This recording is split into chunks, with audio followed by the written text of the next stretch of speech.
लिस्साइमी फरहतान, रोज़ेदार जे वास्ते ब ख़ुशियूं आहिनि, रोज़ेदार जे वास्ते ब ख़ुशियूं आहिनि। फरहतुन इंद फित्रिही व फरहतुन इंद लिक़ाइ रब्बिही। पहिरीं फरमाई कि जे मर रोज़ो इफ़्तार कंदो आहे त रोज़ेदार खे ख़ुशी महसूस थींदी आहे। हिकिड़ी इफ़्तार जे वक़्तु उन्ही जे वास्ते ख़ुशी आहे। उलमा फरमाइनि था पिया इहा ख़ुशी इहा आहे कि सॼो ॾींहुं बुखो आहे, सॼो ॾींहुं उञो आहे, इफ़्तार जो महल थियो त उन्ही जे जिस्म खे जेका ज़ाहिरी ज़रूरत हुई उहा ज़रूरत उन्ही खे मिली वई ऐं उहा ख़ुशी हासिल थी वई। या त इहा ख़ुशी मुराद आहे, या उलमा फरमाइनि था पिया इफ़्तार जी महल जेका ख़ुशी आहे इन्ही का हदीस पाक में इहा मुराद आहे कि पाण नबी करीम सल्लल्लाहु अलैहि वसल्लम इफ़्तार जी महल रोज़ेदार जी दुआ खे क़बूलियत जी बशारत अता फरमाई।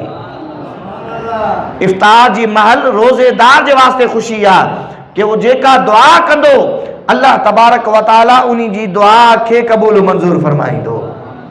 जेका दुआ कंदो, दुआ वॾी हिकिड़ी अल्लाह तबारक व तआला जी नेमत आहे। दुआ कंदा कयो, सिर्फ़ खाधे ऐं पीते ॾे तवजो न रखो।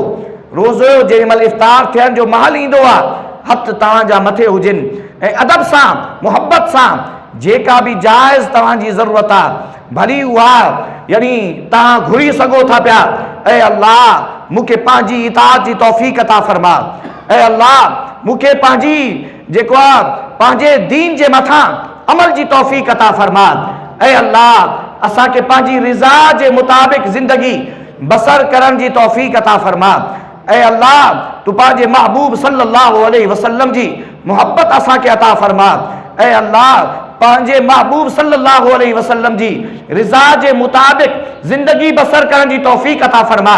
दुनिया में उन्ही महबूब सल्लल्लाहु अलैहि वसल्लम जो जी मोहब्बत अता फरमा ऐं मर्द महल उन्ही महबूब जी ग़ुलामी में असांखे मौत अता फरमा।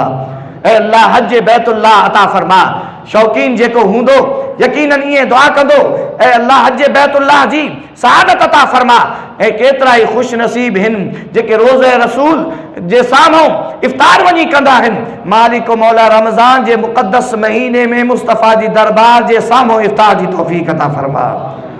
अहिड़ियूं प्यारियूं प्यारियूं दुआ दुनिया जी जेका हाजत आहे, हलाल रिज़्क़ आहे, ॿारनि जी नेक थियण आहे, पंहिंजी सिहत आहे, पंहिंजी सलामती आहे, अलग़र दुनिया जो जेको बि मामिलो यानी सही आहे शरीयत जे मुताबिक़ आहे, तव्हां घुरी सघो था पिया ऐं तव्हां घुरंदा वेंदो, अल्लाह ताला अता फरमाईंदो।